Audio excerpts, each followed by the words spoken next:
सभी का मन की बात @100 नॉट आउट इस वैश्विक कार्यक्रम में हार्दिक स्वागत है। वैश्विक कार्यक्रम यह इस तरह से है, मन की बात का 104वां एपिसोड आगामी 27 तारीख को दोपहर 11 बजे से माननीय प्रधानमंत्री जी हम सबसे अपने मन की बात करेंगे। 100 एपिसोड होने के पश्चात यह एक ऐतिहासिक घटनाक्रम हुआ। विश्व का सबसे ज्यादा देखा और सुना जाने वाला यह प्रोग्राम है।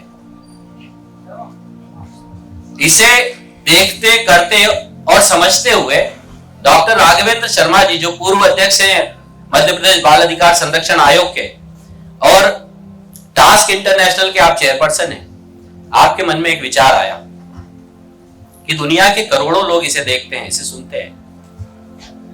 यह कितने लोगों के जीवन पर यह प्रभाव डाल रहा है, इसका किस प्रकार आकलन किया जा सकता है, इसके लिए क्या एक समुचित व्यवस्था निर्माण की जा सकती है, क्या इसमें ज्यादा से ज्यादा जो लोग हैं वो इस कार्यक्रम के माध्यम से समाज में होने वाले प्रभाव का जो इम्पैक्ट स्टडी है क्या वो की जा सकती है, समाज से क्या इसकी एक रिजोनेंस जिसे हम प्रतिध्वनि कहते हैं क्या वो ली जा सकती है। ऐसा एक विचार उनके मन में आया। उसे लेने के लिए सबसे अच्छा माध्यम उन्हें लगा कि एक इस तरह का, जिस तरह मोदी जी ने एक विश्व रिकॉर्ड स्थापित किया है हम सबसे बात करने का, उसी कार्यक्रम के आधार पर एक विश्व कीर्तिमान यह भी बनाया जाए कि क्या हम उनकी बात को लगातार 100 घंटे जनता तक पहुंचा सकते हैं और उन घटनाओं से, उन बातों से, उनकी मन की बातों के प्रभाव का क्या हम प्रतिध्वनि उसकी सुन सकते हैं। इस कार्यक्रम के 29वें सत्र में आप सभी लोग आज भागीदार हैं। आपके पहले 28 सत्र हो चुके हैं, आपके बाद भी लगभग 70 सत्र होने वाले हैं। इस वैश्विक कार्यक्रम में आप भागीदार हुए, इसके लिए मैं आपको अपनी ओर से बधाई देता हूं। बधाई मुझे भी है क्योंकि मैं भी इस कार्यक्रम का एक हिस्सा हूं, एक छोटा सा हिस्सा हूं, लेकिन इस भगीरथ प्रयास को जिन्होंने मूर्त रूप देने का प्रयास किया, डॉक्टर राघवेंद्र शर्मा जी और उनकी टीम के साथ आज इस कार्यक्रम में आप सभी सम्मिलित हुए, मैं पुनः आपका हार्दिक स्वागत, हार्दिक अभिनंदन करता हूं। आज हमारे बीच हमारे मुख्य वक्ता के रूप में मन की बात कार्यक्रम में अपने उद्बोधन देने के लिए हमारे बीच हैं विख्यात साहित्यकार श्री मायापति मिश्रा जी। मैं आपसे सविनय अनुरोध करूंगा कि कृपया आप आए और मंच पर स्थान ग्रहण करें। मैं साथ ही चाहूंगा second MP air squadron NCC से श्री निर्मल यादव जी, आप भी आए और अपना स्थान ग्रहण करें। Second MP air squadron NC violet M12, आपसे भी अनुरोध है कि कृपया मंच पर स्थान ग्रहण करें।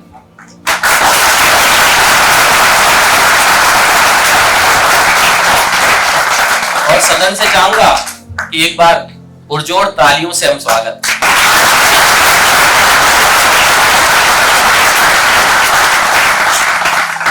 आर्मी 1 CTR से हमारे बीच चित्रेश सावले जी है। मैं आपसे अनुरोध करूंगा कि हमारे अतिथियों का बैज लगाकर स्वागत करें। श्री चित्रेश सावले जी।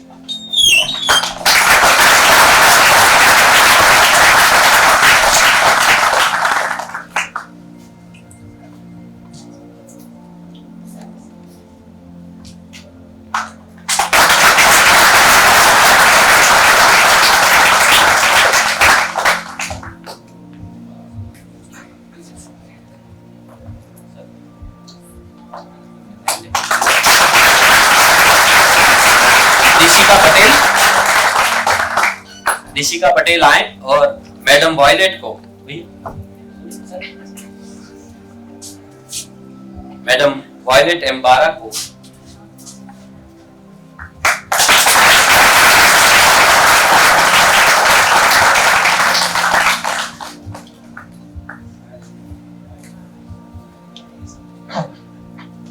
धन्यवाद।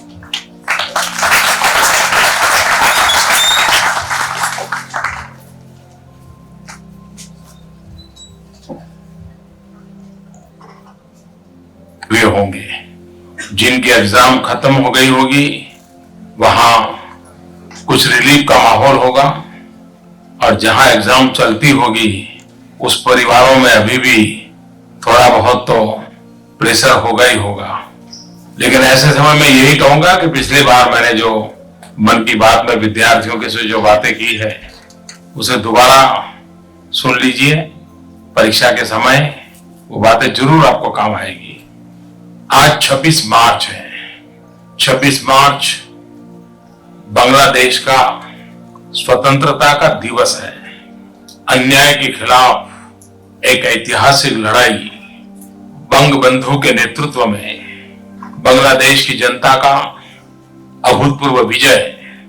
आज के इस महत्वपूर्ण दिवस पर मैं बांग्लादेश के नागरिक भाइयों बहनों को स्वतंत्रता दिवस की बहुत बहुत शुभकामनाएं देता हूं और यह कामना करता हूं कि बांग्लादेश आगे बढ़े, विकास करे।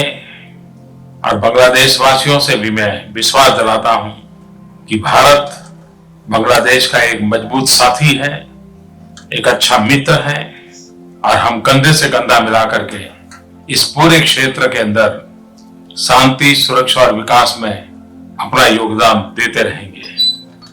हम सबको इस बात का गर्व है कि रविंद्रनाथ टैगोर, उनकी यादें हमारी एक साझी विरासत है। बांग्लादेश का राष्ट्रगान भी गुरुदेव रविंद्रनाथ टैगोर की रचना है। गुरुदेव टैगोर के बारे में एक बहुत इंटरेस्टिंग बात यह है कि 1913 में वे न केवल नोबेल पुरस्कार प्राप्त करने वाले पहले एशियाई व्यक्ति थे, बल्कि उन्हें अंग्रेजों ने नाइटहुड की भी उपाधि दी थी। और जब 1919 में जलियांवाला बाग पर अंग्रेजों ने कत्लेआम किया तो रविंद्रनाथ टैगोर उन महापुरुषों में थे जिन्होंने अपनी आवाज को बुलंद की थी। और यही कालखंड था जब 12 साल के एक बच्चे के मन पर इस घटना का गहरा प्रभाव हुआ था।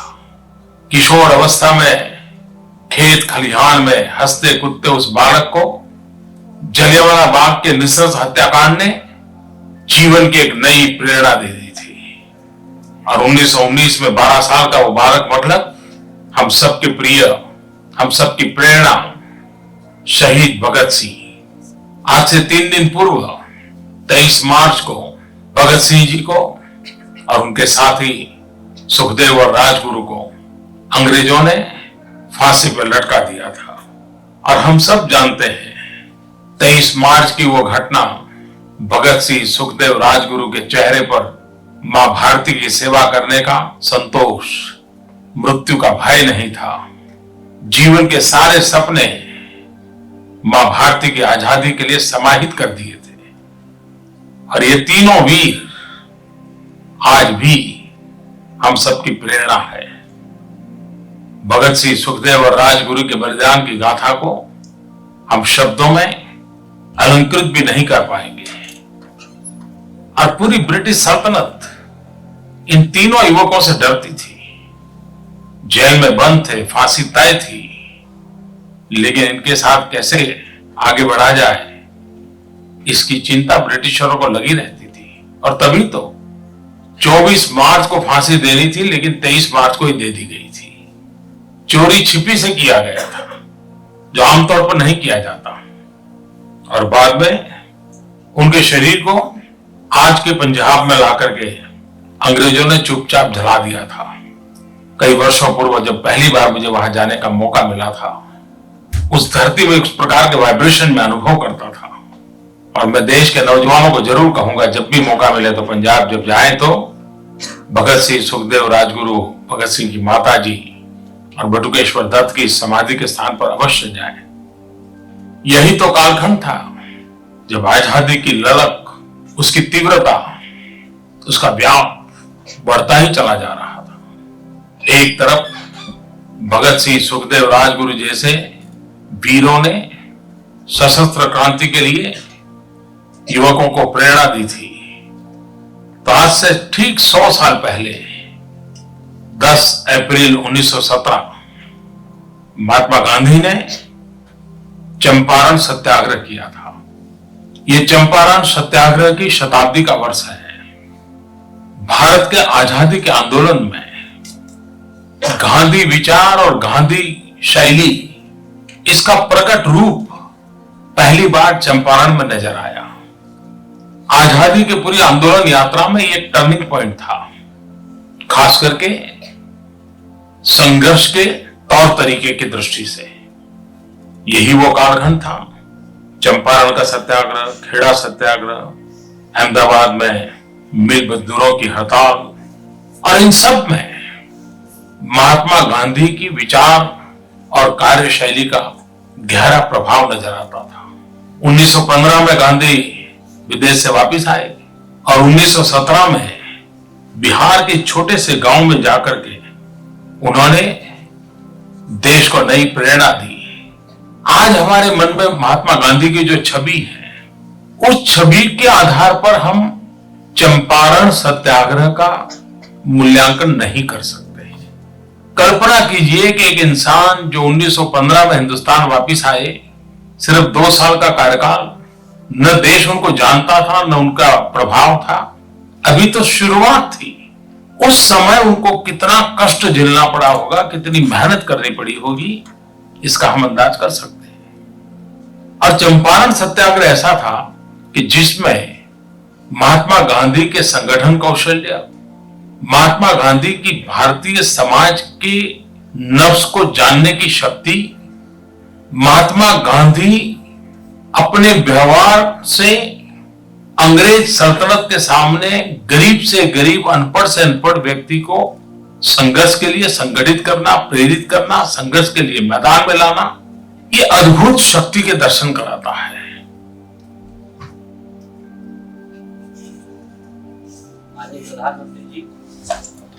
माननीय प्रधानमंत्री जी जो भी बात करते हैं वो भारत परिवार की करते हैं। परिवार का इतिहास, परिवार के महापुरुष, इन्हीं सब विषयों को लेकर वे परिवार के प्रत्येक सदस्य से चर्चा करते हैं। इसी कार्यक्रम को हम आगे बढ़ाते हुए हमारे आज कार्यक्रम की अध्यक्षता कर रहे second MP air squadron NCC के श्री निर्मल यादव जी से अनुरोध करूंगा कि वे अपने विचार व्यक्त करें। धन्यवाद। मैं Nirmal Yadav, third officer two MP air squadron NCC, साथ ही graphite higher secondary school Mandideep में as a HOD physical education. आज marathon seminar not out at the rate 100 के कार्यक्रम में जो माननीय पीएम साहब मन की बात से बच्चों को प्रेरित करते हैं, उसके लिए आपने हमारे यहाँ के बच्चों को और हम लोग को यहाँ बुलाया। इसके लिए मैं पूरी टीम को, आपको सबको साधुवाद करता हूँ, धन्यवाद करता हूँ। इस तरीके के आयोजन से जो बच्चे टाइम पे जो उसका टेलीकास्ट का शेड्यूल होता है उस समय अगर नहीं देख पाते हैं, तो इस तरीके से वो आज इस मैराथन के हिस्सा बन के उनको कहीं ना कहीं इस चीज का बेनिफिट होगा। मैं आप सबको, पूरी टीम को एक बार फिर से पुनः धन्यवाद करता हूँ। आपने हमें यहाँ बुलाया, इसके लिए धन्यवाद।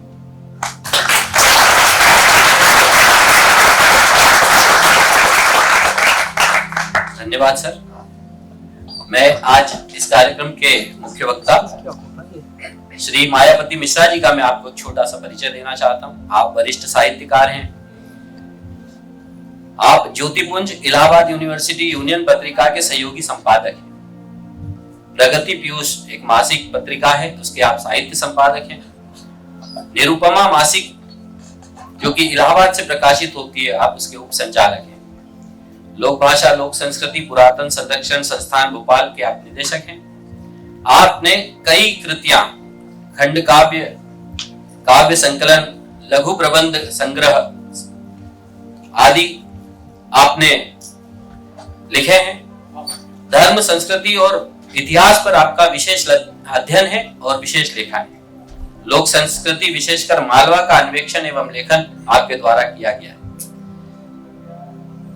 देश और विदेश में साहित्य के आधार पर आपकी ख्याति है। मैं ससम्मान आपको आमंत्रित करता हूं आज के मुख्य वक्ता के रूप में अपना उद्बोधन देने के लिए श्री मायावती मिश्रा जी। सदन से चाहूंगा जोरदार तालियों से आप स्वागत करें।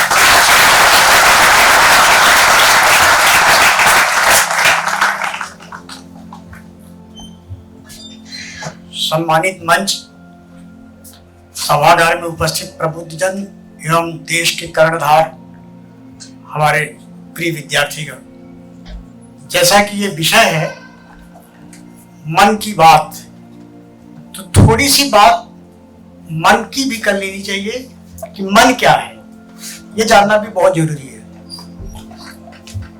भारतीय परंपरा में मन के ऊपर बहुत बात की गई। एक गीता है जो कि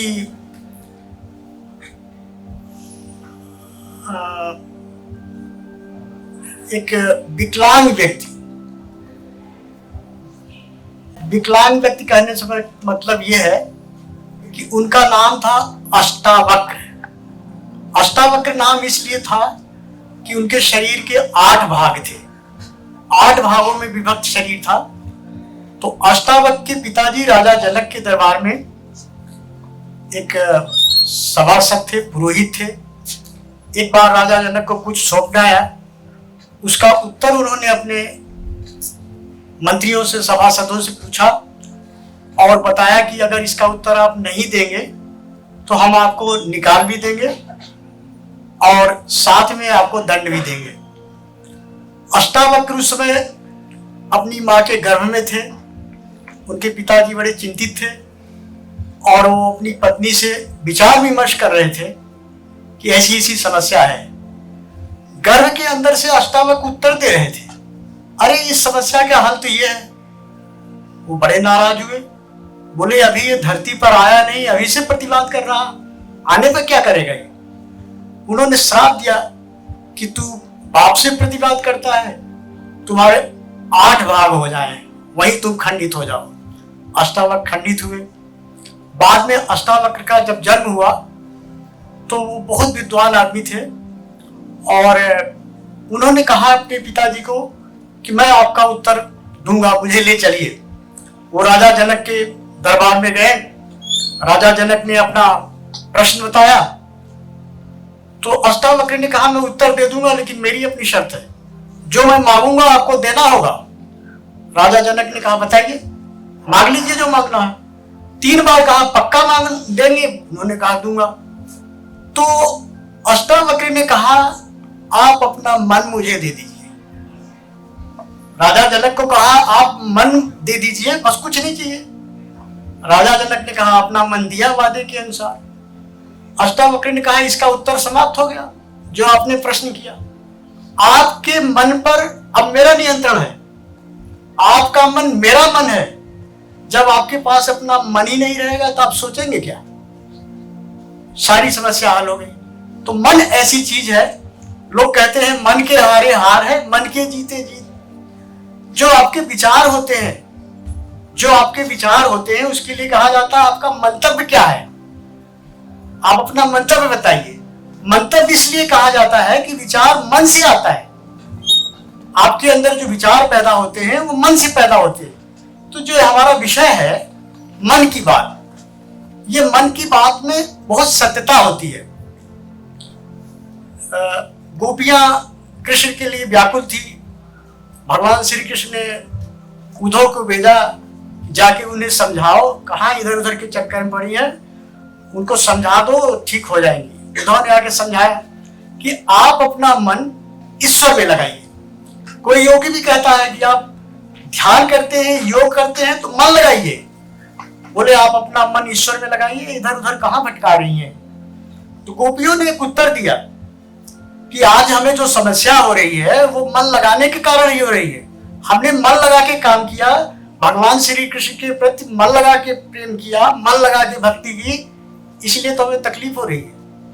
उन्होंने कहा कैसे, मन बदल दो, दूसरे भगवान में लगा लो। तो गोपियों ने कहा उधो मन नहीं 10-20, ये मन 10-15 नहीं होते, मन तो एक होता है। एक हुतो सो गयो श्याम से, एक हुतो सो गयो श्याम से। एक था वो तो भगवान श्री कृष्ण में लगा दिया, और तुम कह रहे हो कि फिर से मन लगाओ। तो गोपियों मतलब एक संवाद की स्थिति भारतीय परंपरा में मन पर बार बार आई। एक हिंदी साहित्य के बहुत बड़े विद्वान समीक्षक हुए हैं आचार्य रामचंद्र शुक्ल, उन्होंने एक बात लिखी, आज भी मुझे जब मैं पढ़ा तो मुझे याद है कि जिस प्रकार मन की मुक्तावस्था ज्ञान दशा कहलाती है, उसी प्रकार हृदय की मुक्तावस्था रस दशा कहलाती है। यदि आपको किसी चीज का आनंद आता है, रस मिलता है, तो वो हृदय से मिलता है। और कोई विचार उत्पन्न होता है तो वो मन से उत्पन्न होता है। तो मन दशा जो होती है वो संसार के लिए बहुत उपयोगी है। हृदय तक की जो रस दशा है वो तो व्यक्तिगत जीवन के लिए है। रस की अनुभूति अपने शरीर को होता है, लेकिन मन की जो प्रतिक्रिया होती है वो देश के लिए होती है, समाज के लिए होती है, व्यवहार के लिए होती है, साहित्य के लिए होती है, धर्म के लिए होती है। तो योग में कहा जाता है कि आप मन लगाओ। अब प्रश्न उठता है कि मोदी जी का विषय है मन की बात। मन की बात और दिल की बात में फर्क होता है। दिल की बात व्यक्तिगत होती है। किसी ने आपको गाली दिया और आपके दिल पर आ गया, बड़ा नालायक है, मेरे को गाली पर दिया, आपने दिल पे ले लिया। तो जो दिल की बात है वो व्यक्तिगत जीवन को प्रभावित करती है, और मन की बात जो है अपनी परिस्थितियों को, अपनी परिवेश को, अपने वातावरण को, अपने देश को, अपने नागरिकों को देख के उत्पन्न होती है। आप सड़क पर जा रहे हैं, कोई आदमी एक्सीडेंट हो गया, गिरा, तड़प रहा है, तो आपके मन में आया कि बेचारे को, रास्ते पर सोचेंगे, दिल में तो आया कि इसको दर्द हो रहा है, अब मन में आया कि वो कैसे कमाएगा, कैसे खाएगा, ठीक हुआ कि नहीं, कोई लेगा कि नहीं। मन जो है सतत रूप से प्रवाहमान रहता है। मन क्या करता है, मन कभी रुकता नहीं है।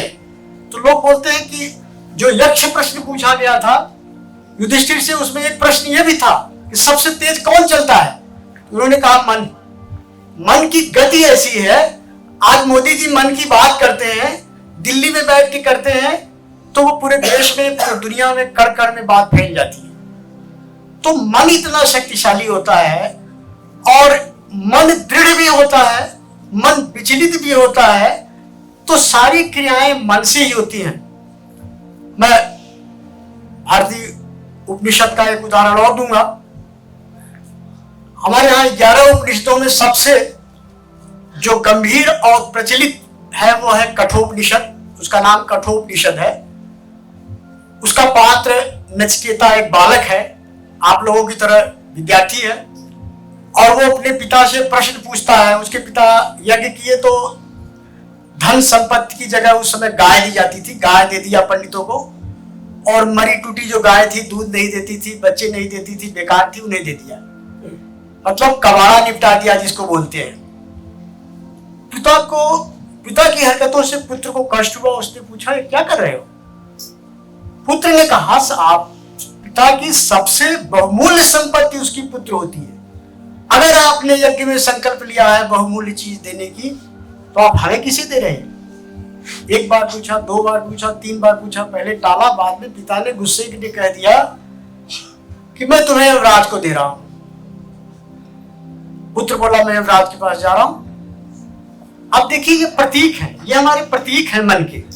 वो यमराज के पास गया, और यमराज 3 दिन यमराज आउट ऑफ स्टेशन थे, कहीं गए होंगे, आए तो बैठा रहा। उनकी यमराज की पत्नी ने कहा है 3 दिन से लड़का बैठा है, न खा रहा है न पी रहा है। यमराज ने कहा 3 वरदान मांग लो। तो उसने पहला वरदान ये मांगा कि मुझे आप बताइए कि मृत्यु क्या है। यमराज ने कहा दुनिया की सब चीज मांग लो, मृत्यु के बारे में मत पूछो। मृत्यु एक रहस्य है, और रहस्य वह होता है जो हल नहीं होता। रहस्य का निराकरण नहीं है।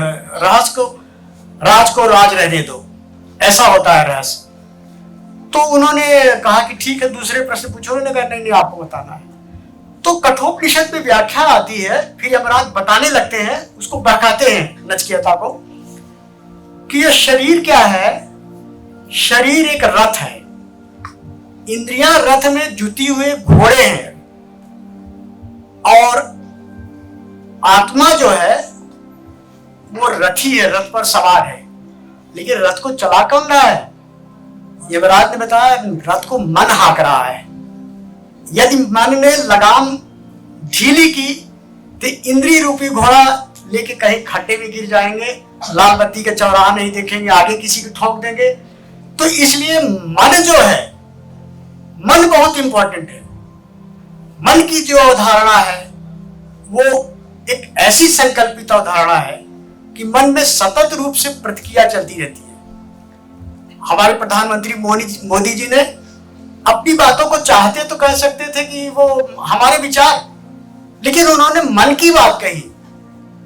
जो मन का बात शीर्षक दिया गया, जिस विषय पर आप यहाँ इकट्ठे हुए हैं और तमाम विचार सुन रहे हैं, तो वो चीजें, मन की जो बातें हैं वो हमें कहाँ ले जाती हैं, और हमारा मन जितना दृढ़ होता है उतनी हमारी इच्छा शक्ति दृढ़ होती है।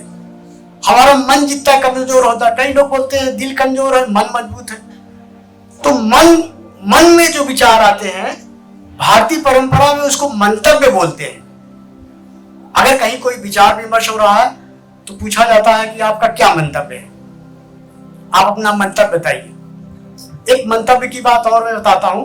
अभी हमारे पूर्व वक्ता बता रहे थे, मोरासी जी ने आप लोगों को, वो लोग तो चले गए, बच्चे जो सुन रहे थे कि आप जो यूपीएससी की तैयारी करिए, आप संकल्प के साथ विषय को चुनिए, कॉमर्स को छोड़ दीजिए। तो सबकी अपनी अपनी रुचि है। एक प्रसंग मुझे याद आता है, यहाँ मध्य प्रदेश में एक वरिष्ठ आईएएस थे बसंत प्रताप सिंह। मैं प्रयाग विश्वविद्यालय में पढ़ता था, वो मेरे सीनियर थे। वो दर्शन शास्त्र के विद्यार्थी थे। मध्य प्रदेश में पीएस होके अवकाश प्राप्त किया उन्होंने। तो वो दर्शन शास्त्र के विद्यार्थी थे। उनके गुरु थे एक पांडे जी थे। तो पांडे जी जो है, दार्शनिक लोग कैसे होते हैं उसका एक उदाहरण बता रहा हूं। उन्होंने दर्शन शास्त्र में एमए करने के बाद, उनका नाम संगमलाल पांडे थे, दर्शन शास्त्र में बहुत बड़ा नाम है, आईसीएस की परीक्षा दी और आईसीएस की परीक्षा उन्होंने पास की, अच्छे अंकों से पास की। जब वो साक्षात्कार के लिए गए तो उनके हाथ में 2 बंडल थे किताबों के। हाथ में 2 किताबों के बंडल लिए थे और कमरे में प्रवेश करने के लिए उन्होंने, और पर्दा की सांस से उठाए, पर्दा लगा हुआ था, तो उन्होंने ऐसे गर्दन से पर्दा को झटका। गर्दन से पर्दा को झटक के जब अंदर गए तो जो इंटरव्यू लेने वाले लोग थे उन्होंने समझ लिया कोई पागल आ गया, बताओ गर्दन झटक रहा है, आईएएस की इंटरव्यू देने आ रहे हैं और ये दोनों हाथ में बंडल लिए हैं किताब और गर्दन से पर्दा झटक रहे हैं। तो आईएएस की इंटरव्यू में हाव भाव भी देखा जाता है, गतिविधियों का भी आकलन किया जाता है। उन्हें बैठाया गया, वो लोग समझ गए कोई पागल आ गया। पूछे आप ये किताब क्यों लिए? तो उस व्यक्ति ने, संगमलाल पांडे ने कहा, मैं किताब इसलिए लिए हूं कि आपने कुछ प्रश्न पूछा और मैंने बताया, आपको विश्वास नहीं है तो खोल के देख लेना। अब लोग सोचे कि बताइए, वे कह रहे खोल के देख लेना। बैठाया, समझ गए। उन्हें करना तो नहीं था, 2-4 प्रश्न उनसे पूछे। बोले आपका दर्शन शास्त्र में मुख्य विषय क्या है? बोले गीता। तो इंटरव्यू लेने वालों ने पूछा, साक्षात्कार में पूछा गया कि गीता दर्शन में आप क्या जानते हैं बताइए। तो पूछा कि समय कितना है? बोले समय ज्यादा से ज्यादा 5 मिनट। समय ज्यादा से ज्यादा 5 मिनट। बोले बताइए अर्जुन को गीता समझाने में भगवान श्री कृष्ण को कितने समय लग गए, कितने श्लोकों में समझाया, और आप मुझसे 5 मिनट में गीता समझना चाह रहे हो? कोई और विषय है दुनिया में, पूछो या क्या पूछ रहे हो? और अपना किताब डोरा डंडा लेके चले आए, नहीं हुए। उन्हीं के शिष्य बसंत प्रताप सिंह वहां दर्शन शास्त्र में टॉप किया, प्रोफेसर हुए। उसके बाद आईएएस की परीक्षा दी, उसमें सिलेक्शन हुआ और मध्य प्रदेश में वो रहे और एक अच्छा नाम है, बड़ा नाम है, बड़े हम लोग जानते हैं उनको। तो ऐसा नहीं है, विषय एक के लिए कोई विषय अच्छा हो सकता है, दूसरे के लिए नहीं हो सकता। ये अपनी अपनी रुचि पर निर्भर है। तो ये मैं मन की बात की, किसका मन क्या सोचता है, क्या करता है। कल मैं ये अभी एक बड़ी उपलब्धि देश ने प्राप्त की है चंद्रायन के रूप में। कल मोदी जी के वक्तव्य को मैं सुन रहा था, उन्होंने एक शब्द कहा, जो इसरो के वैज्ञानिक हैं सोमनाथ जी, देखिए योग देखिए, संयोग देखिए, क्या है, मोदी जी काशी से लड़ते हैं, काशी से, बनारस से, वहां से चुनाव लड़ते हैं। और जब वहां चुनाव लड़ने आए थे तो उन्होंने मन से कहा, सोच समझ के कहा होगा कि मां गंगा ने मुझे बुलाया है, मां गंगा के बुलावे पर आया हूं। मां गंगा जो है शिव की जटा में रहती है, चंद्रमा जो है शिव की जटा में रहती है, और चांद पर कल विजय प्राप्त करने वाला जो समूह था, उस वैज्ञानिक का नेतृत्व करने वाला, जो समूह का नेतृत्व करने वाला वैज्ञानिक था, उसका नाम भी सोमनाथ था। सावन का महीना चल रहा है, सोमनाथ हमारे अध्यक्ष थे, चंद्रमा पर चढ़ाई कर रहे थे।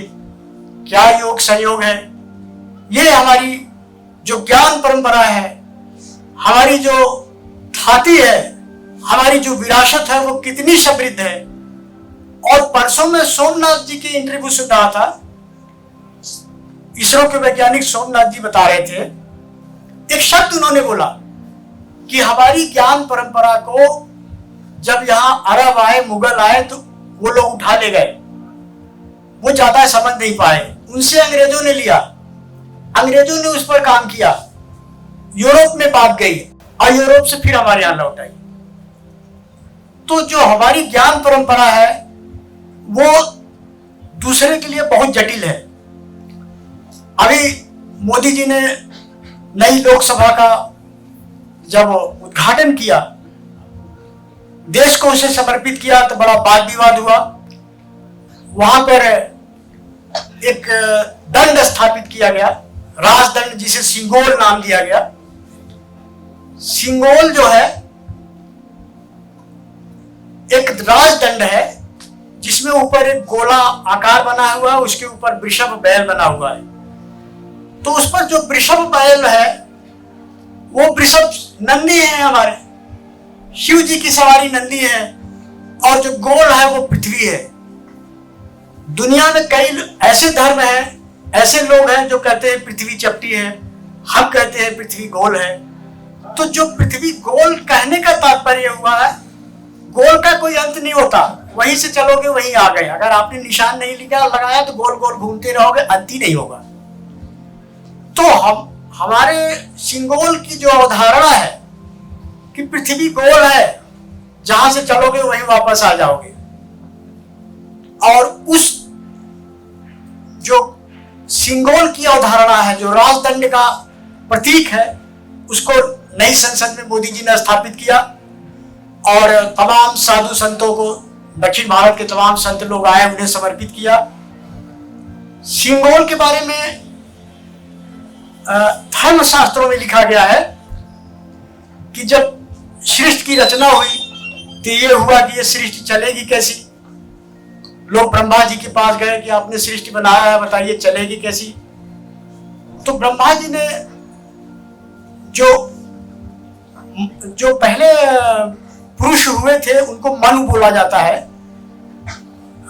सूर्य पुत्र मनुकई हुए हैं, तो उनको उन्होंने राजदंड दिया, बोले ये चलाएगा।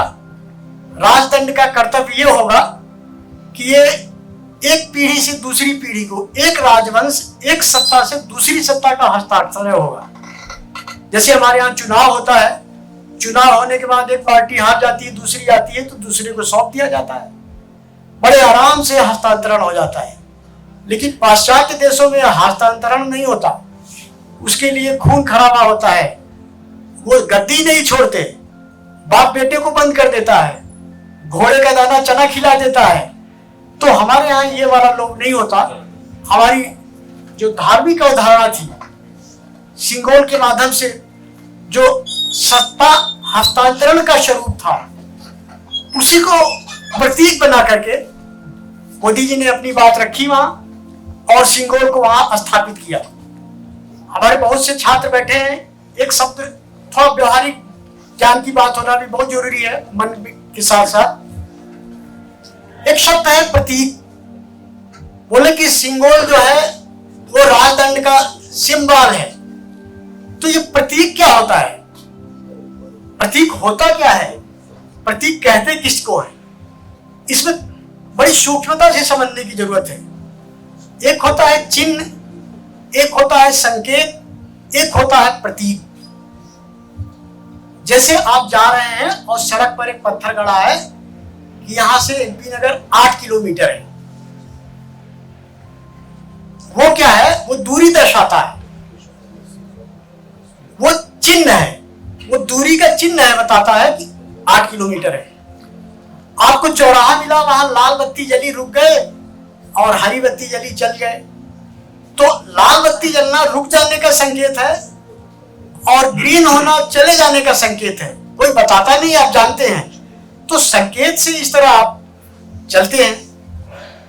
हमारे ये कई लोग बैठे हुए हैं सेना से संबंधित, ये जानते हैं इनके यहाँ संकेत की भी भाषा चलती है। कहीं लड़ाई में, कहीं चढ़ाई में, कहीं किसी बात में संकेतों से भी बात होती है। संकेत की भी एक भाषा होती है। कभी हम हाथ से ऐसे, ना के लिए ऐसे संकेत करते हैं। हमने प्रतीक बताया, चिन्ह बताया, संकेत बताया। अब हम प्रतीक बता रहे हैं। कुछ लोग प्रतीक को चिन्ह समझने की गलती करते हैं। प्रतीक क्या है? जैसे आप जा रहे हैं और आपको रास्ते में मंदिर, मस्जिद, कुछ भी मिला, मानिए मंदिर मिला, उसके ऊपर त्रिशूल गड़ा है, आप उसके सामने पड़े और थोड़ा सा ऐसे झुक गए, थोड़ा सा सम्मान दिए, त्रिशूल गड़ा है। फिर किसी ने पूछा क्या है? अरे शिव जी का मंदिर है, वो तो 1000 वर्ष पुराना है, वहां तो सावन में मेला लगता है, तो ये लगता है।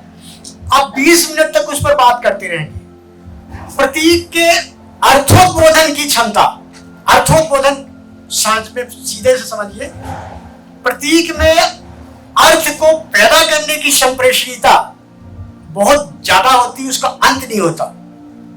वो शंकर जी का मंदिर है तो शंकर जी ऐसे थे, तो शंकर जी की साधना करने से ये हो जाता है। मतलब आप कंटिन्यू उस पर बात कर सकते हैं। प्रतीक से जो अर्थ पैदा होता है वो बहुत व्यापक होता है। तो इसलिए जो सिंगोल है, सिंगोल हमारे राजदंड का प्रतीक है। अब राजदंड से वो राज व्यवस्था में जितनी चीजें आती हैं, धर्म की, न्याय की, वो सारी चीजें जो है उसमें समाहित है। तो उस सिंगल को मोदी जी ने हमारी नई संसद में स्थापित किया और एक संदेश दिया जो उनके मन में उद्गार था कि हम सत्ता के लोभी नहीं है, हमारी परंपरा है, हमारा प्रजातंत्र बहुत मजबूत है और इस तरह से व्यवस्थाएं बदलती रहती है, कोई आए कोई जाए, उससे फर्क नहीं पड़ता।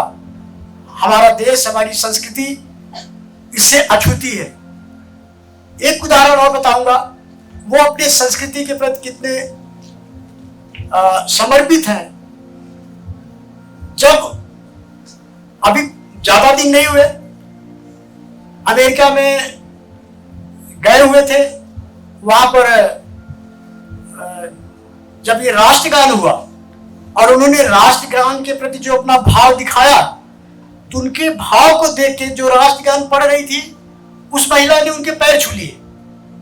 टीवी पर आप लोगों ने देखा होगा। पैर छूना ऐसा नहीं है समर्पण करना है, ये दंडवत होना, पैर छूना, अपने आप को ज्यादा भाव दिखाना है। आप किसी का पैर छूते हैं तो आपके प्रति श्रद्धा होगी, आस्था होगी, आपके प्रति कुछ समर्पण होगा, उसको कुछ मानते होंगे बड़ा, तब पैर छूते होंगे। तो इस तरह की बहुत सी बातें आई। अब जो कल की घटना हुई उसमें मोदी जी ने एक बात कही, बोले ये शंखनाद है। कभी कभी शब्दों पर ध्यान देना पड़ता है। ये जो है विकास का शंखनाद है। जब युद्ध शुरू होता है, युद्ध बड़ा कठिन होता है। युद्ध कोई मुशायरा और गाने की महफिल नहीं होती। जब युद्ध शुरू होता है तो युद्ध की शुरुआत में शंखनाद होता है। महाभारत के समय पांचजन्य शंख बजता था, शंखनाद किया जाता है कि अब युद्ध शुरू। तो कल उन्होंने कहा कि ये विकास का शंखनाद है, यानी आगे जो कुछ होगा वो युद्ध स्तर पर होगा। यानी ये काम चंद्रायन पर जाना कोई मामूली काम नहीं है, युद्ध स्तर की बात है। मोदी ने जी कहा कि ये शंखनाद है और हम अब उन ऊंचाइयों पर पहुंचेंगे जहां पर अभी तक नहीं पहुंचा गया।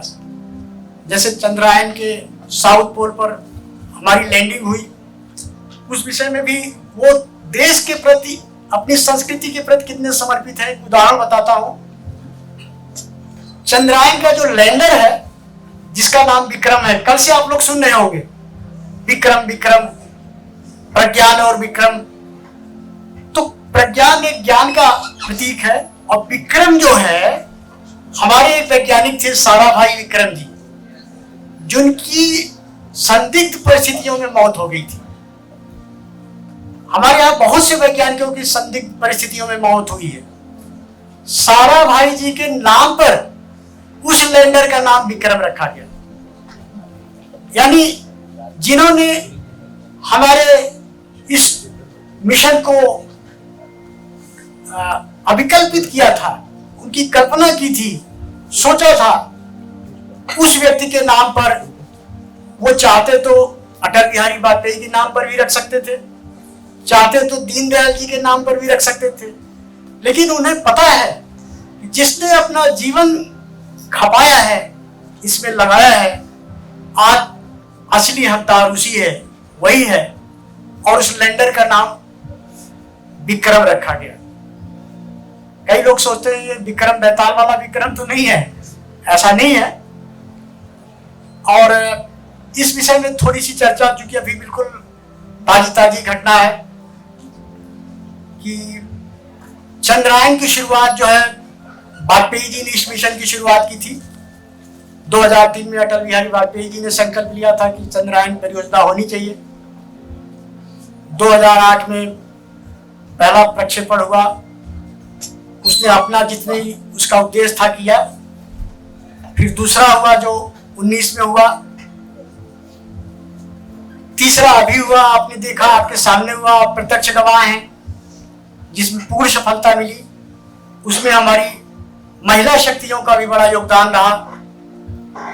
एक जैसे रॉकेट मैन कहा जाता है अब्दुल कलाम जी को, ऐसे जो है एक रॉकेट वुमन भी है रितु जी, उनका बहुत नाम लिया जाता है। उसमें सहभागिता थी, वनिता जी थी। इस तरह से बहुत सी महिलाएं बड़े संकल्प के साथ चांद की उड़ान में शामिल थी। एक टीम वर्क होता है, टीम वर्क जो होती है उसमें यश सबको मिलता है, उसमें सबका योगदान रहता है। इसी संदर्भ में एक बात, आखिरी बात मैं कहना चाहूंगा कि इस मिशन में 3 ऐसे वैज्ञानिक सम्मिलित थे जो सरस्वती विद्या मंदिर से पढ़े हुए हैं। सरस्वती विद्या मंदिर के 3 विद्यार्थी वैज्ञानिकों ने इसमें हिस्सा लिया। एक अंकुर जी थे, एक उरई के थे, एक झांसी के थे, एक और कहीं के थे। तो जहां उन्होंने वंदे मातरम कह के पढ़ाई की थी, वहां अपने फर्ज को निभाया और वंदे मातरम के ध्वज को, राष्ट्र ध्वज को चांद तक पहुंचाया। इन्हीं शब्दों के साथ मैं अपनी बात विराम देता हूं।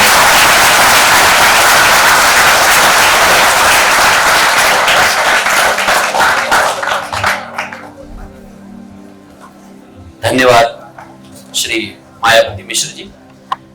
बच्चों, बहुत ही साहित्यिक और कुछ मूल से जुड़ी हुई बातें आपके सामने हमारे आज के इस कार्यक्रम के मुख्य वक्ता श्री मायावती मिश्र जी ने रखी। निश्चित रूप से कुछ सवाल भी होंगे आपके, जो आप के मन में अभी उठे होंगे, जिनका आप उत्तर चाहते होंगे। ऐसे कोई भी सवाल हैं आप कर सकते हैं, माइक आप तक आ जाएगा।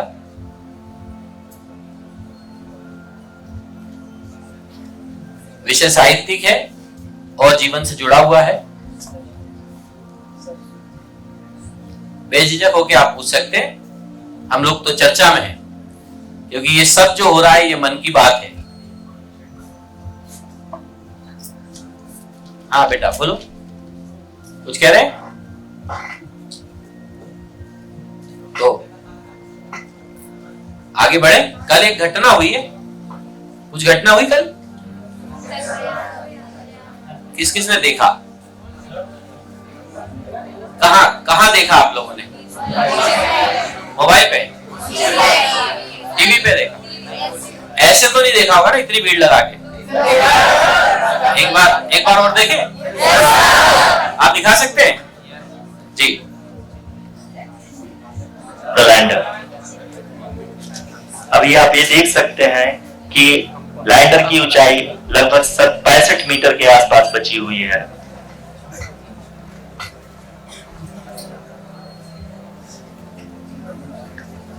Currently, only 2 engines are now being fired, and we are nearly at zero velocity, vertical and horizontal. We were hovering, and now we are approaching the moon's surface.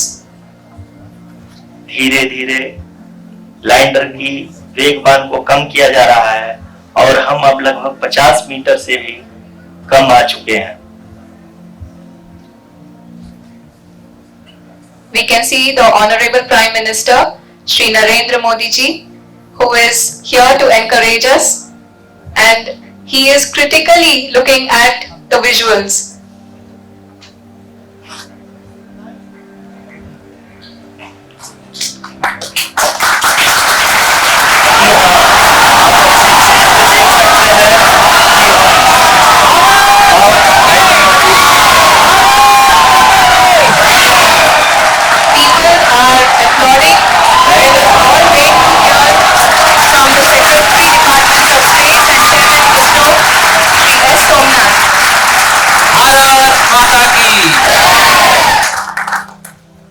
ऐतिहासिक क्षण है, हमें गर्व से भर देता है और यह सफलता की वो मिसाल है जब हमने चंद्रयान 2 की विफलता भी देखी है। विश्व में यह सफलता इसलिए भी स्थापित हो रही है कि हमारा मिशन 2 विफल हुआ और उसके बहुत ही कम समय में भारत ने एक सशक्त राष्ट्र के रूप में खड़े होते हुए चंद्रयान 3 को अंततः सफल कर लिया। ये आपकी हमारी सबकी संगठित शक्ति का नतीजा है, जो कि प्रधानमंत्री नरेंद्र मोदी जी कहते हैं कि भारत परिवार। यह सत्र समाप्ति की ओर है। आप लोग देख रहे हैं हमारे इस कार्यक्रम की एक पंच लाइन है, 100 घंटे 100 वक्ता और 100 संकल्प। यह 28वां सत्र है।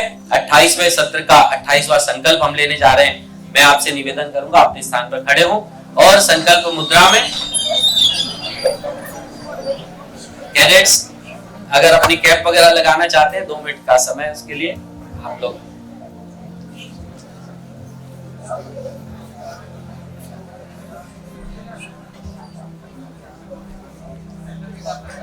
बहुत सारे संकल्प लिए जा चुके हैं। ये इस सत्र का संकल्प है। रेडी? मैं कहूंगा, आप मेरे पीछे दोहराइएगा। मैं संकल्प लेता हूं कि मैं कचरे के सही प्रबंधन एवं पुनः उपयोग की प्रक्रियाओं को प्रोत्साहित करूंगा। जय हिंद। बहुत बहुत धन्यवाद आप सभी कैडेट्स का और सभी स्टूडेंट्स का जो यहाँ पर आए। आपके स्कूल